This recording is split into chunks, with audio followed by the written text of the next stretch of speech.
Not to throw any brands under the bus, but it's fair to say that not every logo is a good-looking logo. And unless it's part of some edgy PR strategy, a poorly designed logo is something you definitely want to avoid. We'll run through some of the most common logo design mistakes, so you'll know what not to do. And if you're already guilty of one of them, don't worry. We'll show you how to get your logo back on track. That's right, your once on-trend logo is now looking tired and outdated. For instance, this logo looks like it was designed decades ago, and not in a good way. To fix this one, it's time for a glow up. Look at logos and styles that are timeless, and explore how you can incorporate elements of these into your existing design, as you don't necessarily need to redesign from scratch. And remember, nothing stays popular forever, so don't be afraid to tweak your logo every now and then. When it comes to billboards, murals, and even vehicle wraps, detailed logos are great. But the problems begin when you try shrinking that same logo for your phone or printable merch, like a business card or pen. And this isn't just about looking bad either.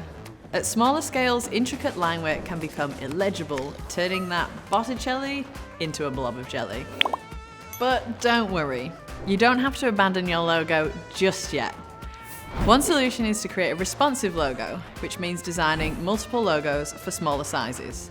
You can then keep your detailed logo for larger placements, while having a more stripped back, simplified version for when things scale down.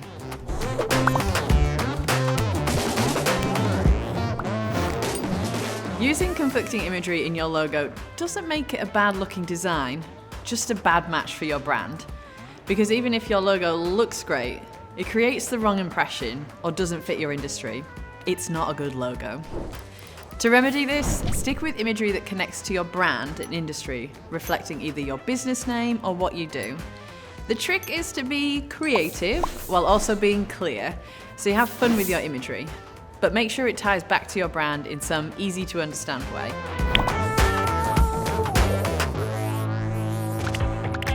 Vague or confusing logos are another case where the design can look good aesthetically, but fails to communicate anything meaningful about your business. As this is often the first thing a customer sees, your logo needs to provide some insight into your business and what you do. To clear things up, try adding a description to your design, but skip the elevator pitch. Your business name and industry are usually enough. This is particularly helpful for abstract logo marks that often look striking, but don't have any meaning in isolation.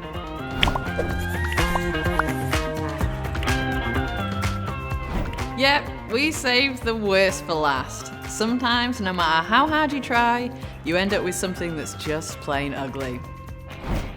Unlike our other mistakes, which can be fixed with a careful tweak or update, the only way to really avoid designing an ugly logo is to understand the design principles that underpin the practice. We actually made a video about the 7 basic principles of design, which is a great place to get started if you want to learn more. Okay, turns out design can be kind of difficult, but fear not. You can come back to this guide whenever you want some inspiration of what not to do. And if you need help creating your next logo, why not head to 99 Designs by Vista to work with an experienced professional designer. They'll not only pinpoint your mistakes, but show you how to correct them with a few tricks of their own.